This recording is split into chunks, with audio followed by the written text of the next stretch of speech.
மாணவர்கள் அனைவருக்கும் வணக்கம். மீண்டும் உங்களை சந்திப்பதில் மகிழ்ச்சி அடைகின்றேன்.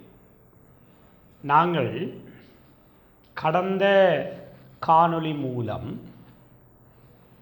அரசாங்கத்தினுடைய வரி வருமானம் தொடர்பாக சில அடிப்படை விடயங்கள் நான் உங்களுக்கு தெளிவுபடுத்தி விட்டேன். அதிலே அரசாங்கத்தினுடைய வருமானத்திலே பிரதான வருமானமாக இருப்பது வரி வருமானம். பிரதானமான வருமானம் மூலம் வரி வருமானம்.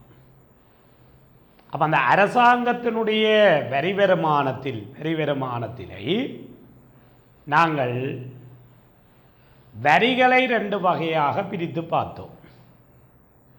நேர்வரி, நேரில் வரி. அடுத்து வரி வீதங்கள், சராசரி வரி வீதம், எல்லை வரி வீதம் என்று நாங்கள் ரெண்டு வீதங்களை எடுத்து அந்த ரெண்டு வரி வீதம் அப்படி கால்குலேட் பண்ணப்பட்டதுன்னு சொல்லி தந்தேன். அந்த வீதங்களை அடிப்படையாக வைத்துக்கொண்டு நாங்கள் வரிகளை மீண்டும் மூன்றாக பிரித்த நாங்கள் விருத்தி முறை வரி, விகித சம வரி, தேவு முறை வரி என்று நாங்கள் அந்த வரிகளை மூன்று வகையாக பிரித்தோம். அப்போ அதில் மாணவர்கள் அந்த மூன்று வரிகளுக்கும் சரியான முறையில் வரவிலக்கணம் சொல்லி உதாரணம் சொல்ல பழகி கொள்ளுங்க. ஏன்னா உங்களுக்கு கடந்த காலங்களில் அப்படியான வினாக்கள் வினாவப்பட்டிருக்கின்றது. அப்போ விருத்தி முறை வரி, அப்போ அதுக்கு உதாரணம் பார்த்து நாங்கள் தனியால் வருமான வரி, அதாவது வரியினுடைய அடிப்படை அதிகரிக்க வரி வீதம் கூடிக்கொண்டு போனால் விருத்தி முறை வரி. வரியினுடைய அடிப்படை அதிகரித்தாலோ குறைந்தாலோ வரி வீதமானது மாறாமல் இருந்தால் அதை நாங்கள் விகித சமவரி அல்லது சமவிகித வரி என்று பார்த்தோம். அதுக்கு உதாரணம் பெறுமதி சேர்வரி, வெட். மூன்றாவது பார்த்த நாங்கள் தேவு முறை வரி அல்லது ஒடுங்குமுறை வரி. வரியினுடைய அடிப்படை அதிகரிக்க வரி வீதமானது குறைந்து கொண்டு போனால் அது தேவு முறை வரி. அதுக்கு சிறந்த உதாரணம் சொன்ன நான் உற்பத்தி வரி, தன் கலால் வரி. அப்ப இது வருமானம் கூடியவர்களுக்கு குறைந்தளவான வரி தாக்கத்தையும், வருமானம் குறைந்தவர்களுக்கு கூடியளவான வரி தாக்கத்தையும் கொண்டிருக்கும். விருத்தி முறை வரியில் பார்க்குற மாதிரி வருமானம் குறைந்தவர்களுக்கு வரியின் தாக்கம் குறைவாக இருக்கும், வருமானம் கூடியவர்களுக்கு கூடிய தாக்கமாக இருக்கும். ஆனால் தேவு முறை வரியில் மாறி வருமானம் குறைந்தவர்களுக்கு கூடியளவான வரி தாக்கமும் வருமானம் கூடியவர்களுக்கு குறைந்தளவான வரி தாக்கத்தையும் கொடுத்து கொண்டிருக்கும். ஆகவே மூன்று வகையான வரிகளை பார்த்தோம். அப்போ இன்றைக்கு நாங்கள் பார்க்க இருக்கிறோம் பிள்ளைகள், அடுத்த விஷயம் இந்த டெக்ஸோடு சம்பந்தப்பட்டது வரி தாக்கம். இந்த சொற்பதங்கள் ஒவ்வொன்றையும், இந்த எண்ணக்கருக்கள் ஒவ்வொன்றையும் வடிவாக விளங்கி கொண்டு வாங்கும். வரி தாக்கம். அப்போ வரி தாக்கம் என்றால் என்ன பாருங்க. அப்போ வரி தாக்கம் என்று சொல்கிறோம் என்னென்றால், ஒரு வரியை செலுத்துகிறவர்கள் இப்போ பொதுவாக ஒரு நாட்டில் இருக்கிற மக்கள் தானே. அந்த வரியை செலுத்துகிறவர்களுக்கு அந்த வரி எப்பவும் சுமையாக இருக்கும். செலுத்துபவர்களுக்கு வரி சுமையாக இருக்கும். அப்போ அந்த வரியினுடைய சுமை யாரை சார்ந்தது? இந்த வரியின் சுமை யாரை சார்ந்தது? அந்த சுமை யாருக்குரியது? அந்த சுமையானது இறுதியாக யாருக்கு போய் சேருகிறது என்பதை வெளிப்படுத்துவதுதான் வரி தாக்கம். அதைத்தான் நாங்கள் வரி தாக்கம் என்று சொல்றோம். இந்த வரி தாக்கத்தை ரெண்டு வகையாக பிரிக்கிறார்கள் பாருங்கள். ஒன்று சட்ட ரீதியான வரி தாக்கம், இரண்டாவது பொருளாதார ரீதியான வரி தாக்கம். இந்த வரித்தாக்கத்தை ரெண்டாக பிரிக்கிறோம். சட்ட ரீதியான வரித்தாக்கம், பொருளாதார ரீதியான வரித்தாக்கம். அப்ப அந்த ரெண்டு வரித்தாக்கத்தையும் வேறுபடுத்த தெரியும். அப்ப சட்ட ரீதியான வரித்தாக்கம் என்றா என்ன? அப்ப வரியை அறவிடுவது மாணவர்களுக்கு தெரியும், அரசாங்கம். நாங்கள் பொதுவாக பிள்ளைகள் இப்போ அரசாங்கம் அரசாங்கம் என்று சொல்லுகிறோம். ஆனால் இப்போ இலங்கையில் உங்களுக்கு தெரியும், இப்போ வரிகளை அறவிடுவதற்கு பாருங்க, அந்த வரிகளை அறவிடுவதற்கு பொறுப்பு வாய்ந்த அரச நிறுவனங்கள் இருக்கின்றது. இந்த வரியை அறவிடுவதற்கு அறிஞ்சு கொள்ளுங்க. இப்போ வரியை அறவிடுவதற்கு பாருங்கள், ஒன்று உள்நாட்டு இறைவரி திணைக்களம் இருக்குது. அப்போ சில வரிகளை உள்நாட்டு இறைவரி திணைக்களம் அறவிடும். இவ தனியால் வருமான வரி, தனியால் வருமான வரி எல்லாம் பாருங்க உள்நாட்டு இறைவரி திணைக்களத்தால் அறவிடப்படுகிற வரிகள். சில வரிகளை பார்த்தீங்கள் என்றால் கலால் திணைக்களம் அல்லது மது வரி திணைக்களம். பாருங்க, மதுபானம் சிகரெட் மீது அறவிடப்படுகின்ற வரிகள் கலால் திணைக்களத்தால் அறவிடப்படுகிறது. அதே மாதிரி சில வரிகளை பாருங்கள் சுங்க திணைக்களம், கஸ்டம்ஸ் டிபார்ட்மெண்ட். அப்போ தெரியும், ஏற்றுமதி நடவடிக்கைகள் இறக்குமதி செயற்பாடுகள் மீது அறவிடப்படுகிற வரிகள் எல்லாம் சுங்க திணைக்களத்தால் அறவிடப்படும். எல்லாமே அரசாங்கத்தின் நிர்வாகத்துக்கு உட்பட்டதான். சில வரிகளை பாருங்கள் மாகாண சபைகள் அறவிடும். மாகாண சபை அப்போ எல்லாருக்கும் தெரியும், இப்போ மாணவர்களுக்கு இப்போ நாங்கள் பயன்படுத்துகிற மோட்டார் வாகனங்களுக்கு செலுத்தப்படுகின்ற வரி, அந்த மோட்டார் வாகனங்களுக்கு செலுத்தப்படுகின்ற வரி மாகாண சபைகள் அறவிடுகிறது. அடுத்தது பாருங்கள் உள்ளூராட்சி மன்றங்கள். சில வரிகளை உள்ளூராட்சி மன்றங்கள் அறவிடுகின்றது. இப்போ தெரியும், உள்ளூராட்சி மன்றங்கள் என்று நான் இங்கே குறிப்பிடுவது மாநகர சபை, நகர சபை, பிரதேச சபைகள். பாருங்க, இப்போ எல்லாருக்கும் தெரியும், இப்போ மாணவர்களுக்கு தெரியும். அப்போ உங்களுடைய நீங்கள் இருக்கின்ற சொந்தமான காணிகளை கொண்டிருக்கின்ற குடியிருப்பாளர்கள் பாருங்கள், அந்த ஆதாரங்களுக்கு அந்த காணி கட்டடங்களுக்கு உள்ளூராட்சி மன்றங்கள் வரி அறவிடுகின்றது. ஆதன வரி என்று சொல்கிறோம், ப்ராப்பர்ட்டி டேக்ஸ். இது உள்ளூராட்சி மன்றங்களால் அறவிடப்படுகிற வரி.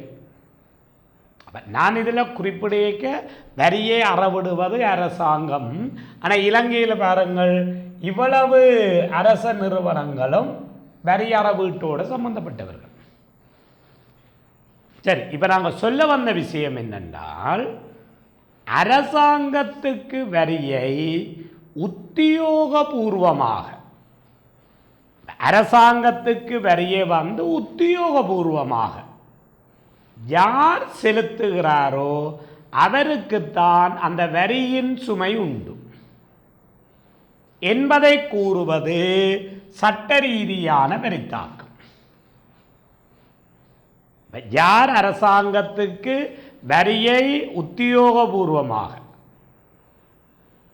செலுத்துகிறாரோ அவருக்குத்தான் அந்த வரியின் சுமை, யார் ஒபிஷியலாக பே பண்ணுறாரோ அவருக்குத்தான் அந்த வரியின் தாக்கம் என்பதை கூறுவது சட்ட ரீதியான வரித்தாக்கம். அப்போ அந்த சட்ட ரீதியானது என்ற சொல் விளங்கி இருக்கும். அடுத்தது பாருங்க, ரெண்டாவது பொருளாதார ரீதியான வரித்தாக்கம். இப்போ பொருளாதார ரீதியான வரித்தாக்கத்தில் சொல்கிறோம் பாருங்க. அப்போ வரியினை நடைமுறையில் யார் யார் தாங்கிக் கொள்ளுகிறார்கள்? பொருளாதார ரீதியாகன்றதுன்ற கருத்து விளங்கும். நடைமுறையில் வரியை அரசாங்கம் அறவிடுகின்ற வரியை யார் தாங்கிக் கொள்ளுகிறார்கள் என்பதை வெளிப்படுத்துவது பொருளாதார ரீதியான வரித்தாக்கம். தெரியும். உதாரணத்துக்கு பாருங்கள், நீங்கள் தேர்ச்சி 3ல் படித்த தியரி ஒருக்க மாணவர்கள் ஞாபகப்படுத்தி பாருங்க. அப்போ உங்களுக்கு இந்த 2 வரியின் தாக்கமும் உங்களுக்கு இலகுவாக விளங்கும். இப்போ உற்பத்தியாளர்கள் மீது அரசாங்கம் வரியை விதிக்குது. அப்போ நாங்கள் உங்களுக்கு அங்கே விற்பனை வரி, அலகுக்குரிய விற்பனை வரி என்று தானே படிப்பிக்கிறோம். ரைட். இப்போ உற்பத்தியாளர்கள் மீது அரசாங்கம் வரியை விதிக்கின்றது. இப்போ தேர்ச்சி 3. அப்போ இது ஒரு பண்டத்தினுடைய கேள்வி, இது ஒரு பண்டத்தினுடைய நிரம்பல். அப்போ இதில் சமநிலை விலை, சமநிலை தொகை இருக்கும். சரி, சமநிலை விலை V1. அப்போ இந்த பண்டத்தின் உற்பத்தியாளர் அல்லது விற்பனையாளர் மீது அரசாங்கம் அலகு வரியை அறவிட்டால் அந்த பண்டத்தினுடைய நிரம்பல் கோடு இடப்புறம் நகரும். இப்போ புதிய சமநிலை விலை P2, புதிய சமநிலை தொகை Q1 Q2. அப்போ சமநிலை விலை கூடும், சமநிலை தொகை குறையும் என்றது எங்களோட பழைய தியரி. தேர்ச்சி 3ல் படித்தது. அப்போ இதில் வடிவாவிலை கொள்ளணும், அரசாங்கம் வரியை யாருக்கு அறவிட்டது? விற்பனையாளருக்கு. அப்போ சட்ட ரீதியாக, அதாவது உத்தியோகபூர்வமாக அந்த வரியை யார் செலுத்த வேணும்? விற்பனையாளர் தானே செலுத்தவும். விற்பனையாளர் தானே செலுத்தவும். ஏன்னா விற்பனையாளருக்கு தானே வரியை விதித்தது. அப்போ இந்த வரைபடத்தின்படி பாருங்கள், இந்த 2 நிரம்பல் கோட்டுக்கும் இடையில் உள்ள நிலக்குத்தச்சு தூரம் தான் அலகு வரி. அப்போ வரி விதிக்கப்பட்டதன் பின் விற்பனையாளன் பெறும் விலை P3. நான் தேர்ச்சி 3, இப்போ நான் இதில் சொல்லிக்கொண்டு இருக்கிறது பிள்ளைகள், நீங்கள் தேர்ச்சி 3ல் படித்தது இருக்கா மீட்டல் செய்து பாருங்க. இப்போ வரி விதிக்க முதல் இந்த பண்டத்தினுடைய சமநிலை விலை 15 ரூபாய். இப்போ அரசாங்கம் அலகுக்கு விதித்த வரி 10 ரூபாய். இப்போ வரி விதித்த பிறகு நீங்கள் சமநிலை விலை பார்க்குறீங்கள் 21. பாருங்க, இப்போ வரிக்கு பின் நுகர்வோர் செலுத்தும் விலை 21 தானே. வரி விதித்த பிறகு நுகர்வோர் செலுத்தும் விலை 21. அப்போ அந்த இடத்துல உங்களுக்கு சொல்லித்தாரம், வரிக்கு பின் விற்பனையாளன் பெறும் விலை. அப்போ விற்பனையாளனுக்கு உண்மையில கிடைப்பது. அப்போ என்ன செய்கிறோம்? 21 இருந்து நுகர்வோர் செலுத்தும் விலை 21 இருந்து அலகுக்குரிய வரி 10 கழிச்சு 11. ஏன் அப்படி நாங்கள் கழிச்சு இந்த 11 ரூபாவை எடுத்தது? இந்த 10 ரூபாய் வரியையும் சட்ட ரீதியாக உத்தியோகபூர்வமாக அரசாங்கத்துக்கு விற்பனையாளன் தான் செலுத்த வேண்டும். சட்ட ரீதியான வரித்தாக்கம். அதனால் விற்பனையாளன் பெறும் விலை குறையுது. அப்போ இந்த 2 நிரம்பல் கோட்டுக்கும் இடையில் உள்ள நிலக்குத்தச்சு தூரம் அலகு வரி. பாருங்க, அப்போ அலகு வரி 10. அப்போ 21 இருந்து நீங்கள் 10 கழிச்சா 11. அப்போ வரிக்கு பின் விற்பனையாளர் பெறும் விலை 11, நுகர்வோர் செலுத்தும் விலை 21. அப்போ அந்த 10 ரூபாவும் அரசாங்கம் விற்பனையாளர்களுக்கு அறவிட்ட வரிதானே. அப்போ சட்ட ரீதியாக விற்பனையாளர் தானே அந்த வரியை அரசுக்கு செலுத்துகிறார்கள். அப்போ சட்ட ரீதியான வரித்தாக்கம் விற்பனையாளருக்கு. அந்த வசனம் விளங்கி இருக்கா? ஆனால் எக்கனாமிக்கல் ரீதியாக பாருங்க, பொருளாதார ரீதியாக, நடைமுறை ரீதியாக பாருங்க. நடைமுறை ரீதியாக பார்த்தீங்களென்றால் பாருங்க, வரி விதிக்க முதல் நுகர்வோர் செலுத்தின விலை 15. அப்போ 15ஆக இருந்தது, இப்போ வரி விதித்த அப்புறம் 21. அப்போ 10 ரூபாய் அலகு வரியில் 6 ரூபாய் நுகர்வோருக்கு தாக்கம். அந்த 15 இருந்து பாருங்கள் அலகு வரி. அப்போ வரி விதிக்க முதல் விற்பனையாளன் பெற்ற விலை 15. ஆனால் வரி விதித்த பிறகு பாருங்க, இப்போ விற்பனையாளன் பெறும் விலை 11. அப்போ 4 ரூபாவால் விற்பனையாளன் பெற்றது குறைந்துட்டு. பாருங்க, அந்த 10 ரூபாய் வரியிலை நடைமுறை ரீதியில் பார்த்தால் 6 ரூபாவையும் நுகர்வோர் சுமக்க 4 ரூபாவையும் தானே விற்பனையாளன் சுமக்கிறான். விளங்குதான். அப்போ பொருளாதார ரீதியான வரித்தாக்கம் 6 ரூபா அலகு வரியில் நுகர்வோருக்கு, 4 ரூபா அலகு வரியில் விற்பனையாளருக்கு. அப்போ இதுதான் பொருளாதார ரீதியான வரித்தாக்கம். 2 சொல்லையும் படிவாக விளங்கி கொள்ளுங்க பிள்ளைகள். சட்ட ரீதியான வரித்தாக்கம், பொருளாதார வரித்தாக்கம். 2012ஆம் ஆண்டு ஃபைனல் பேப்பரில் அரச பொருளாதாரத்தில் வச்சுக்கொண்டு இதை கேட்டார்கள். சட்ட ரீதியான வரித்தாக்கத்தையும் பொருளாதார வரித்தாக்கத்தையும் வேறுபடுத்து. அப்போ சட்ட ரீதியான வரித்தாக்கம் என்றது என்ன, பொருளாதார ரீதியான வரித்தாக்கம் என்ற இப்போ விளங்குதா? அந்த தேர்ச்சி 3 நீங்கள் படித்த விஷயத்தை வச்சுக்கொண்டு அந்த வரியின் தாக்கத்தை விளங்கப்படுத்தியிருக்கிறார். ரைட். அப்போ வரி தாக்கம் என்றது இப்போ மாணவர்களுக்கு கிளியர் ஆகிட்டு தானே. ரைட். அடுத்த எண்ணக்கரு வரிப்பெயர்ச்சி. அடுத்தது பாருங்கள், வரிப்பெயர்ச்சி. வரிப்பெயர்ச்சி. அப்போ வரிப்பெயர்ச்சி என்றால் என்ன? வரியினுடைய சுமையானது ஒருவரிடமிருந்து இன்னொருவருக்கு நகர்த்தப்பட்டால் அது வரிப்பெயர்ச்சி. வரி சுமை என்றது இப்போ எல்லாருக்கும் விளங்கிட்டு. இந்த சுமை ஒருவரிடமிருந்து இன்னொருவருக்கு மாற்றப்படுதல் வரிப்பெயர்ச்சி. இதைத்தான் வரிப்பெயர்ச்சி என்று சொல்கிறோம். இந்த வரிப்பெயர்ச்சியையும் 2ஆக பிரிக்கிறோம். பாருங்கள், முன்னோக்கிய வரிப்பெயர்ச்சி, பின்னோக்கிய வரிப்பெயர்ச்சி. நேரில் வரிக்குத்தானே வரிப்பெயர்ச்சி இருக்குது. இதில் பிள்ளைகள் இப்போ நேரில் வரி நேர்வரியை வச்சுக்கொண்டு வரிப்பெயர்ச்சி பார்க்குறே இல்லை. முதலே சொல்லி தந்துட்டேன் உங்களுக்கு, நேர் வரியில் வரிப்பெயர்ச்சி இல்லை. அப்போ நேரில் வரியில் தானே வரிப்பெயர்ச்சி இருக்கு. அப்போ இதை 2 வகையாக பிரிக்கிறார்கள். பாருங்க, முன்னோக்கிய வரிப்பெயர்ச்சி. அப்போ இதை இலகுவாக மாணவர்கள் விளங்கிக் கொள்ளுங்க. இந்த முன்னோக்கிய வரிப்பெயர்ச்சி, பின்னோக்கிய வரிப்பெயர்ச்சி எப்படி பார்க்குறோம்.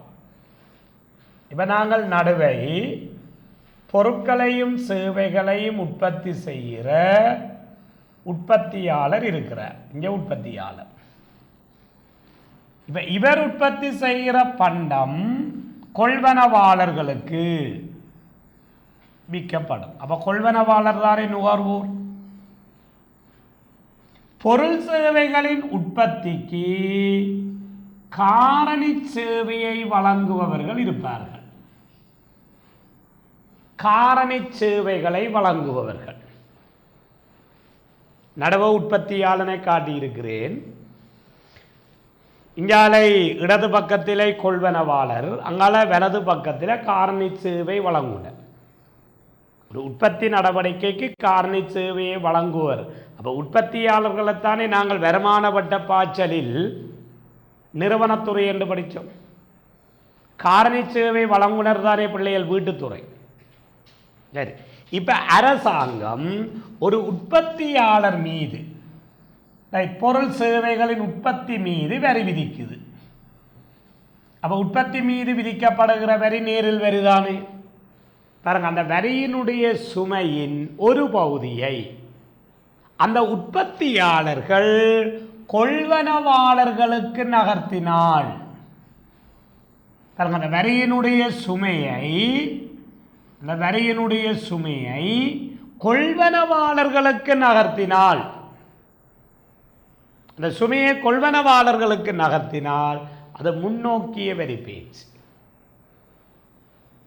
அதே மாதிரி பாருங்கள், அந்த வரியினுடைய சுமையை அந்த பொருள் சேவைகளின் உற்பத்திக்கு காரணி சேவையை வழங்கி கொண்டிருப்பவர்கள், அந்த காரணி சேவையை வழங்கி கொண்டிருப்பவர்களுக்கு சுமத்தினால் பின்னோக்கிய வரிப்பெயர்ச்சி. இப்போ உற்பத்தியாளர்களுக்கு இப்போ காரணி சேவையை வழங்கி அந்த காரணி சேவையை வழங்குறவர் என்ன செய்வார்? காரணி வருமானத்தை பெறுவார். காரணி வருமானத்தை பெறுவார். இப்போ எக்ஸாம்பிளுக்கு இப்படி யோசிங்களேன்.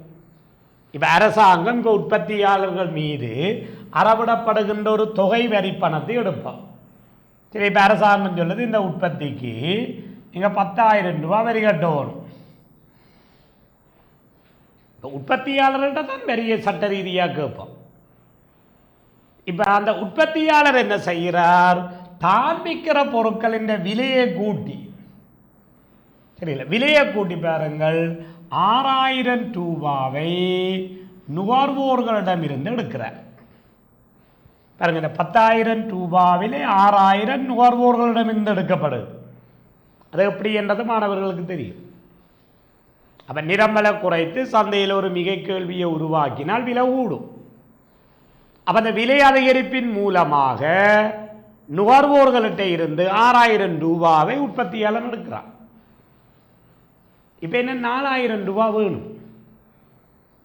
இந்த டேக்ஸை உற்பத்தியாளர் செலுத்துறதுக்கு என்ன 4000 ரூபா வேணும். அந்த 4000 யார்கிட்ட இருந்து எடுக்கலாம், காரணி சேவை வழங்குனர்.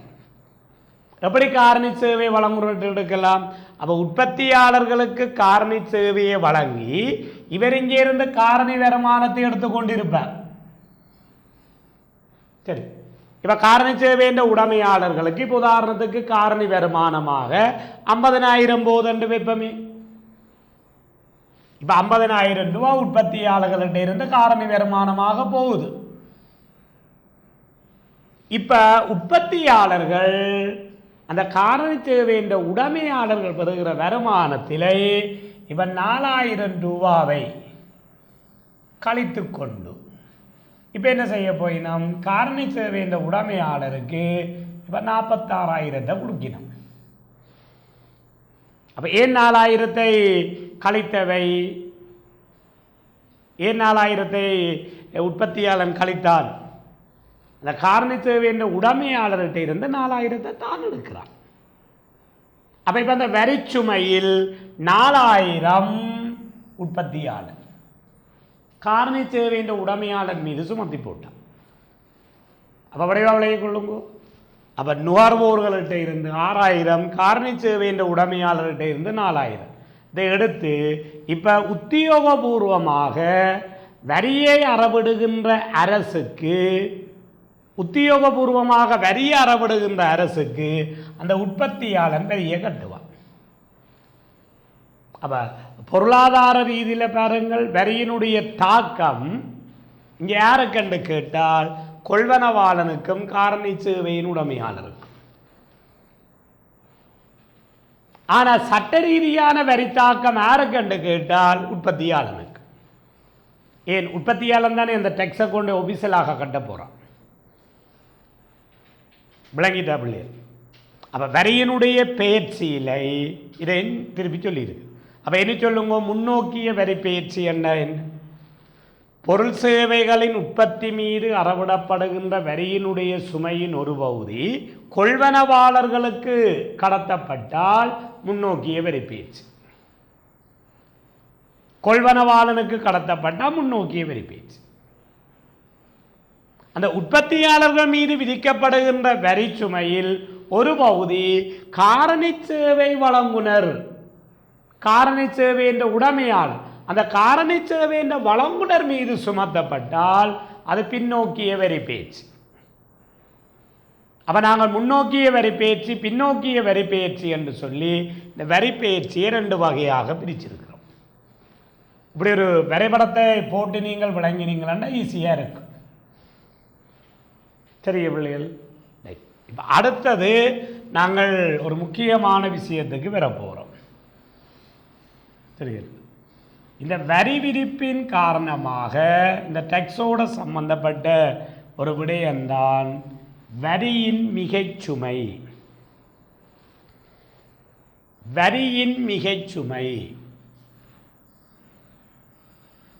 Excess burden of taxation. அப்போ அதற்காக நாங்கள் இங்கே பாவிக்கிற குறியீடு ஈவிடி, மிகை வரிச்சுமை. இந்த பெயர் பிள்ளைகள் உங்களுக்கு புதியதாக இருக்கலாம், ஆனால் நான் சொல்ல வார விஷயம் பழையது. இந்த மிகை வரிச்சுமை இது ஏற்கனவே நீங்கள் பாருங்கள், தேர்ச்சி 3 ஒரு விற்பனையாளர்கள் மீது அரசாங்கம் அலகு வரியை விதித்தார். அங்கே படித்தது ஒருக்கா சொல்லிக்கொண்டு வாரேன். ஒரு வண்ணத்தினுடைய நிரம்பல் குறைந்து அங்கே மிகை கேள்வி உருவாகி சமநிலை விலை அதிகரிக்கும். அப்போ நுகர்வோர் செலுத்தும் விலை அதிகரிக்கும். அப்போ நுகர்வோர் செலுத்தும் விலை அதிகரிப்பதால் நுகர்வோர் மிகை குறையும். அங்கே நுகர்வோர் மிகை குறையும் என்று படிச்சிங்க. உத்தியோகபூர்வமாக வரியை செலுத்துவது விற்பனையாளர். அப்போ வரிக்கு பின் விற்பனையாளர் பெறும் விலை குறையும். ஆகவே விற்பனையாளர் பெறும் விலை குறைகிறபடியால் உற்பத்தியாளர் மிக குறையும். அப்போ வரி விதிப்பின் காரணமாக நுகர்வோன் மிகையும் வீழ்ச்சி அடையும், உற்பத்தியாளன் மிகையும் வீழ்ச்சி அடையும். அப்போ இந்த வீழ்ச்சி அடையப்படுகின்ற இரண்டு மிகைகளிலும் ஒரு பகுதிதான் அரசின் வரி வருமானமாக இருக்கும்.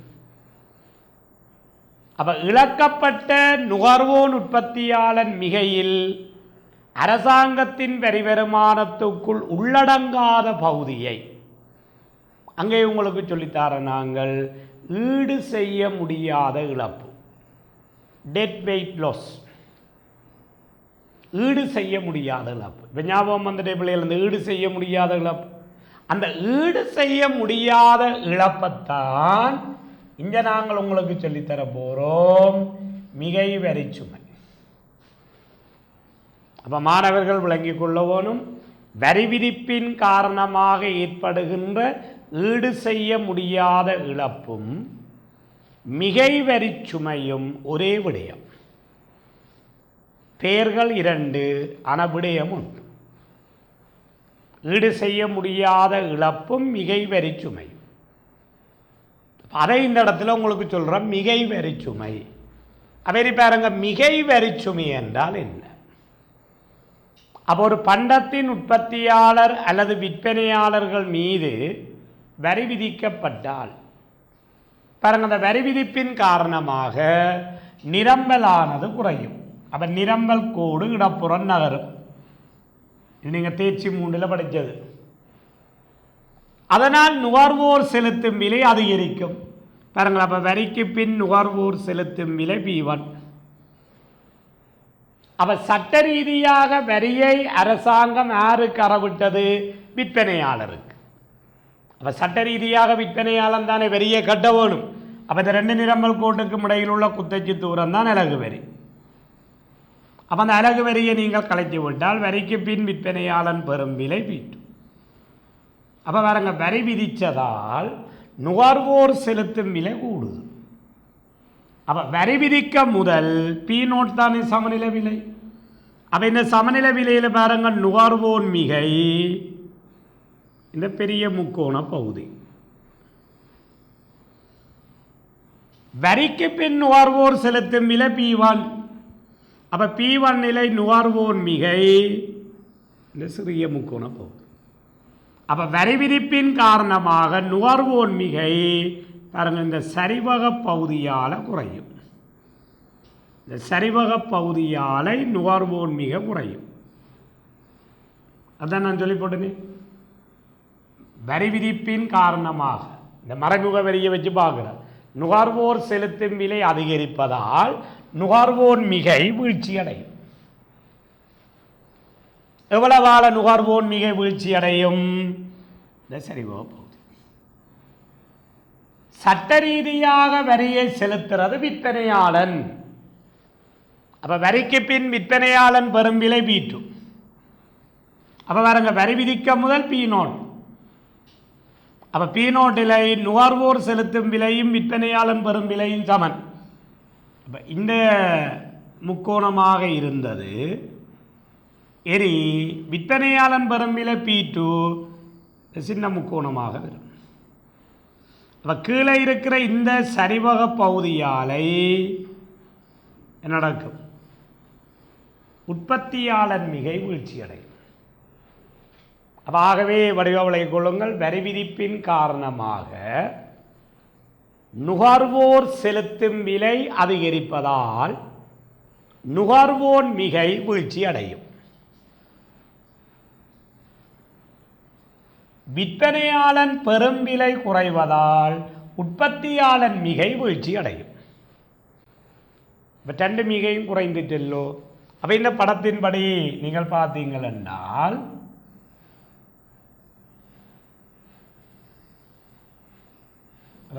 நீங்கள் தனித்தனியனாக பார்த்தது. அப்போ மேலே உள்ள சரிவக பகுதியால் நுகர்வோன் மிகை, அப்போ இவ்வளவால நுகர்வோன் மிக குறையுது. கீழே உள்ள சரிவக பகுதியால் உற்பத்தியாளன் மிக குறையுது. 2 மிகையும் குறையுது இந்த சரிவக பகுதியால். இப்போ 2 நிரம்பல் கோட்டுக்கும் இடையில் உள்ள குத்தச்சு தூரம் இது. நான் இந்த விழா பகுதி என்ன நாங்கள் கீறன், இதான் அழகு வரி. அப்போ ஆகவே இவ்வளவும் பாருங்கள் அரசாங்கத்தினுடைய வரி வருமானத்துக்குள் உள்ளடங்கும். இதில் நான் நிலற்றுகின்ற இந்த பகுதி இவ்வளவும் அரசின் வரி வருமானத்துக்குள்ள வரும். அப்ப இழக்கப்படுகின்ற நுகர்வோர் உற்பத்தியாளர் மிகையில் ஒரு பகுதி அரசின் வரி வருமானத்துக்குள் வந்துடும். அரசின் வரி வருமானம் என்ன நீங்க காண்ற நீங்கள் அலகு வரியை வரிக்கு பின்னுள்ள சமநில தொகையால பெருக்கினால் வரி மூலம் அரசு திரட்டிய வருமானம். அப்ப இந்த பட்டி அப்ப பாருங்க வரி விதிப்பின் காரணமாக நுகர்வோன் உற்பத்தியாளன் 2 மிகையும் இவ்வளவு பிரதேசத்தாலையும் இவ்வளவு பகுதியாலையும் குறைஞ்சிருக்கு. அதில் இவ்வளவும் தானே அரசு வரி வருமானமாக எடுத்தது. அவங்களுக்கு தெரியும் அரசாங்கம் வரியாலை எடுக்கின்ற வருமானத்தை கொண்டுதான் பாருங்கள் சமூக நலன் சார்ந்த எத்தனையோ நடவடிக்கைகளுக்காக காசு செலவழிக்கின்றது. அப்ப அரசு வரிப்பணமாக எடுக்கிறதை மீண்டும் ஒரு நாட்டு மக்களுக்கு தரும். எப்படி தான் வழங்குகிற சேவை மூலம். இதைத்தான் நாங்கள் தலையீட்டில் சொன்னோம். பாருங்க இப்போ அரசாங்கம் வரிப்பணத்தை பயன்படுத்தி பொது பண்டங்களை வழங்கும். தெரியும் மேன்மை பண்டங்கள், கல்வி சுகாதாரம். பாருங்க இப்போ இலங்கையில் கல்வி சுகாதாரத்தை அரசாங்கம் இலவசமாக வழங்குகிறது. அப்போ இவற்றை மீண்டும் அரசு பாருங்க அந்த வரியால் எடுக்கிறதை அரசு மீண்டும் சமூகத்துக்கு தரும். அப்போ இங்கு வரி விதிப்பு காரணமாக இவ்வளவு மிகையும் குறைந்திருக்குத்தானே. அப்போ அதில் இவ்வளவு பகுதியும் அரசாங்க வருமானத்துக்குள்ள வந்திருக்கு வரி வருமானத்துக்கு. அப்போ இஞ்ஞால இருக்கிற இந்த முக்கோணம் பாருங்கள் அரசாங்கத்தின் வரி வருமானத்துக்குள் உள்ளடங்காது. அப்ப ஆகவே இவ்வளவு பகுதியேதான் நாங்கள் பேர் வைக்க போறோம் மிகை வரிச்சுமை. இதைத்தான் மிகை வரிச்சுமை என்று சொல்லுவோம். இந்த மிகை வரிச்சுமை என்ற வரவிலக்கணத்தை சரியான முறையில் எழுதி கொள்ளுங்க உள்ளே. அப்ப இந்த படத்தில் பாருங்கள் அப்ப மிகை வரிச்சுமை என்றது அப்ப இந்த மிகை வரிச்சுமை என்றது எது? அப்ப இதை நாங்கள் மிகை வரிச்சுமையாக காட்டுகிறோம். அப்ப இந்த மிகை வரிச்சுமையாக காட்டுகிறோம் இந்த முக்கோணம்.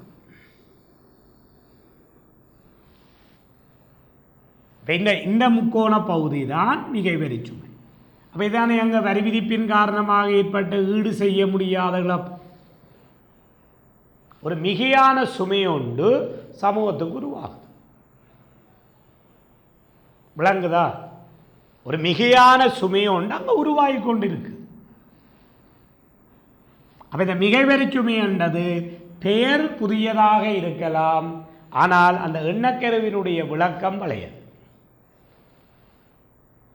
அந்த ஈடு செய்ய முடியாது. நீங்கள் இந்த ஈடு செய்ய முடியாத இழப்பு வரி விதிப்பின் காரணமாக ஏற்பட்ட சமூக இழப்பெல்லாம் படிச்சீங்களே, அதைத்தான் இந்த இடத்துல சொல்லித்தார மிகை வரி சுமை. அப்ப இந்த மிகை வரி சுமை எப்படி நாங்கள் பார்த்ததுன்றது விளங்கி இருக்கு. ஒரு உற்பத்தியாளர்கள் மீது விதிக்கப்படுகின்ற வரியை வச்சுக்கொண்டு விளங்கப்படுத்தினா காணும். ஒரு உற்பத்தியாளர்கள் மீது விதிக்கப்படுகின்ற வரியை வச்சுக்கொண்டு ஒரு மிகையான வரிச்சுமை. வடிவத்தில் பிள்ளைகள் விளங்கி கொள்ளுங்க. அந்த மிகையான வரிச்சுமை என்றது என்ன? ஒரு சாதாரண கேள்வி நிரம்பல் கோடுகளை வைத்துக்கொண்டு இந்த மிகை வரிச்சுமை என்ற விஷயத்தை நீங்கள் விளங்கப்படுத்த தெரியும். இதே மாதிரி இந்த இடத்துல மாணவர்கள் விளங்கிக் கொள்ளுங்கோ. இப்போ நாங்கள் உற்பத்தியாளர்கள் மீது அரசாங்கம் வரி விதிப்பது போல அரசாங்கம் கொள்வனவாளர்கள் மீதும் வரி விதிக்கலாம். கொள்வனவாளர்கள் மீதும் வரி விதிக்கலாம். இது இன்னொரு அறிமுக விளக்கம் தெரிஞ்சால் காணும். அப்போ கொள்வனவாளர்கள் என்று சொல்றது பொருட்களையும் சேவைகளையும் வாங்குபவர்கள் என்றால் நுகர்வோர்கள். அப்ப நுகர்வோர்களுக்கு அரசாங்கம் வரி விதிக்கலாம். அப்ப நுகர்வோர்களுக்கு வரி விதித்தால் அந்த எஃபெக்ட் எப்படி இருக்கும்? அப்ப நீங்கள் ஒரு கேள்வி நிரம்பல் கோடு, சாதாரண கேள்வி நிரம்பல் கோட்டை வைத்துக்கொண்டு விளங்கப்படுத்த பழகும். ரைட், இந்த வரைபடத்தை நீங்களும் கீறிக்கொள்ளுங்க மாணவர்கள். இப்போ குத்தச்சில விலை, கிடையச்சில தொகை. அப்போ ஒரு பண்டத்தினுடைய கேள்வி நிரம்பல் கேள்வி. அப்போ இதில் ஆரம்ப சமநிலை விலை P1. சரி, இப்போ அரசாங்கம் கொள்வனவாளர் மீது வரியை விதிக்கு. அப்போ கொள்வனவாளர் மீது வரி விதித்தால் கொள்வனவாளர்கள் அந்த பண்டத்தினுடைய நுகர்வு மட்டத்தை என்ன செய்வினோம்? குறைப்பினோம். வரி விதிக்க கொள்வனவாளர் மீது பிள்ளைகள் பையர்ஸ் மீது நாங்கள் வரி விதித்தால் தெரியலோ, அப்போ கொள்வனவாளர்கள் அந்த பொருளின் நுகர்வை குறைப்பினோம். அப்போ இந்த நுகர்வு தான் கேள்வி, கேள்வி பக்கம் தானே. அப்போ டிமாண்ட் குறையும் பாருங்க. அப்போ வரி விதித்தால் கேள்வி கோடு கொள்வனவாளர் மீது, திருப்பி திருப்பி சொல்றேன், அப்போ கொள்வனவாளர் மீது வரி விதித்தால் கேள்வி கோடு இடப்புறம் நகரும். அப்போ பாருங்க, சமநிலை விலை குறையும். அப்போ கொள்வனவாளர் மீது வரி விதித்தால் சமநிலை விலை குறையும். அப்போ யார் மீது அந்த வரி விதிக்கப்பட்டதுன்றதை விளங்கணும்? கொள்வனவாளர் மீது. அப்போ கொள்வனவாளர் மீது வரி விதித்தால் ஏன் கேள்வி கோடு உள்ளுக்கு வருது? அப்போ கொள்வனவாளர் மீது வரி விதிக்கை அவங்களுக்கு தெரியும் சந்தையில கொள்வனவாளர்கள் கூடிய விலை கொடுத்து அந்த பொருளை வாங்க வேண்டி இருக்கு. அப்போ அதை இந்த நுகர்வை குறைப்பார்கள். அப்போ கேள்வி கோடு இடப்புறம் நகரும். அப்போ இப்போ சட்ட ரீதியாக வரியை செலுத்துவது யார்? கொள்வனவாளர், உற்பத்தியாளர் அல்ல. இங்கே சட்ட ரீதியாக வரியை செலுத்தவனும் கொள்வனவாளர். அப்போ இப்போ இந்த இடத்துல பாருங்கள், சமநிலை விலை P2. இந்த P2 தான் வரிக்கு பின் விற்பனையாளன் பெறும் விலை. இப்போ விற்பனையாளன் சொல்லுவான், எனக்கு நுகர்வோர் சமநிலை விலை P2, அந்த P2 தான் கிடைக்கும்.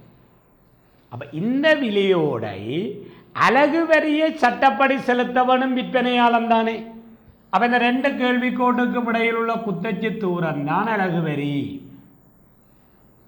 அப்போ இந்த அலகு வரியை விற்பனையாளன் செலுத்தவும். அப்போ ஆகவே பாருங்கள், வரிக்கு பின் நுகர்வோர் செலுத்தும் விலை P3.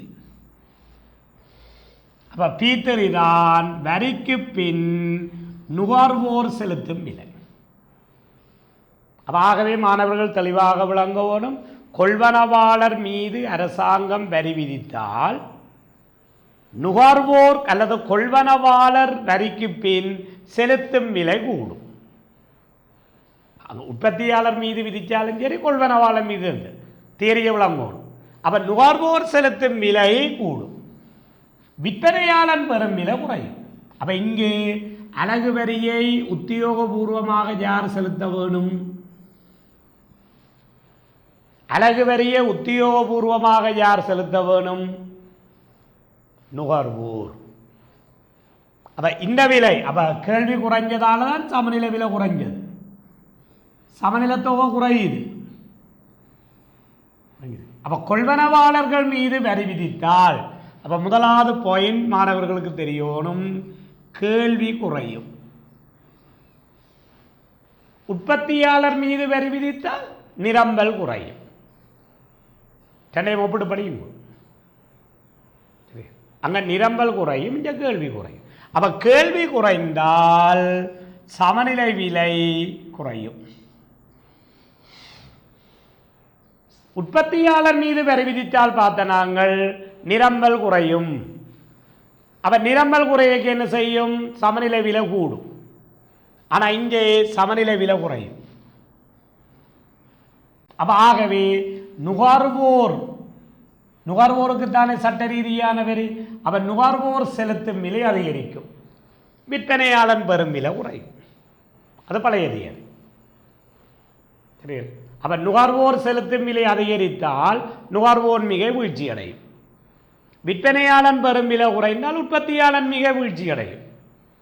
அதாவது ரெண்டு மிகையும். அப்ப நுகர்வோர் மிகை, உற்பத்தியாளன் மிகை ரெண்டும் வீழ்ச்சி அடையும். அப்ப வீழ்ச்சி அடைவதில்லை ஒரு பகுதியைத்தான் அரசு வரி வருமானமாக எடுக்கும். அப்ப இவ்வளவு தான் அது வீழ்ச்சி அடைவதில் அரசு வரி வருமானமாக எடுக்கும். அப்ப இங்கால இருக்கிறது இவ்வளவும் மிகை வரி சுமை. பாருங்க, இங்கால இருக்கிற இந்த முக்கோண பகுதி இவ்வளவும் மிகை வரி சுமை. அப்ப நீங்கள் உற்பத்தியாளர்கள் மீது விதித்தாலும் மிகை வரி சுமையை காட்டலாம், கொள்வனவாளர்கள் மீது. அப்ப இதுதான் ஈபிடி. விளங்கி இருக்க பிள்ளைகள்? அப்ப அந்த உற்பத்தியாளர் 2010ஆம் ஆண்டு அரச பொருளாதாரத்தில் வச்சு கொண்டு ஒரு கேள்வியை கேட்டார்கள். உற்பத்தியாளர்கள் மீது விதிக்கப்படுகின்ற வரியையும் கொள்வனவாளர்கள் மீது விதிக்கப்படுகின்ற வரியின் தாக்கத்தை வேறுபடுத்து.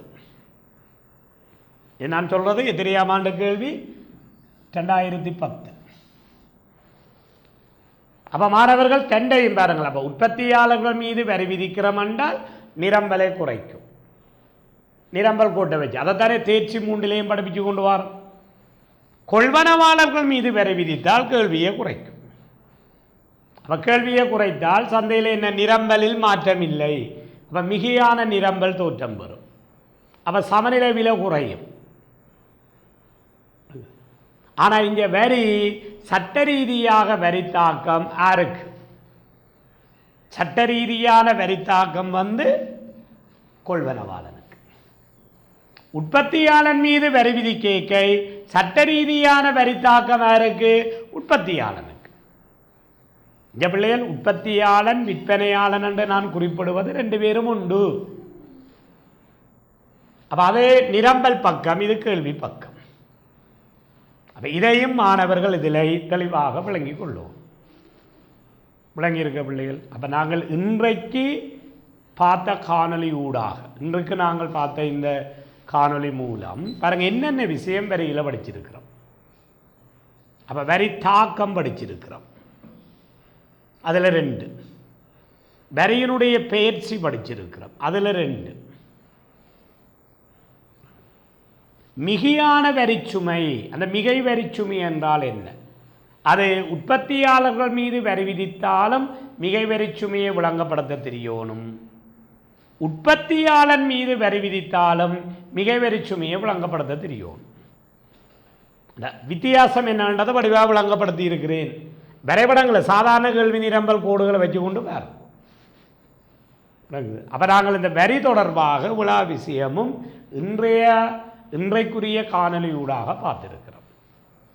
அப்போ இனி நாங்கள் இந்த வரி சம்பந்தமாக இன்னும் சில விடயங்கள் பார்க்க இருக்கு. ஒரு அரசாங்கம் ஏன் வரியை அறவிட வேணும்? வரி விதிப்பதன் நோக்கம் என்ன? அந்த வரி விதிப்பால் ஏற்படுகிற தாக்கங்கள் என்ன? வரி விதிப்பால் என்னென்ன தாக்கம் இருக்கு?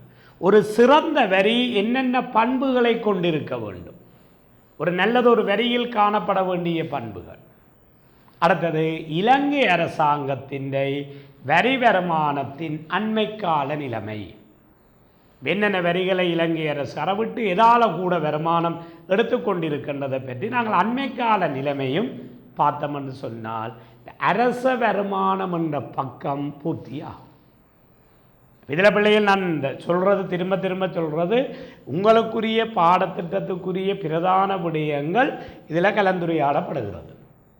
இவ்வளோ விடயங்களை நீங்கள் ஒழுங்காக மீட்டல் செய்து திருப்பி திருப்பி சொல்கிற விளக்கணங்களை எழுதி பார்த்தீங்கள் என்றால் இந்த அரச பொருளாதாரத்தோடு உங்களுக்கு வார கேள்விதான் செகண்ட் பேப்பரில் 7ஆம் இலக்க வினா. மிக இலகுவாக எழுதி நீங்கள் பூரண புள்ளியை எடுத்துக்கொள்வீங்கள்.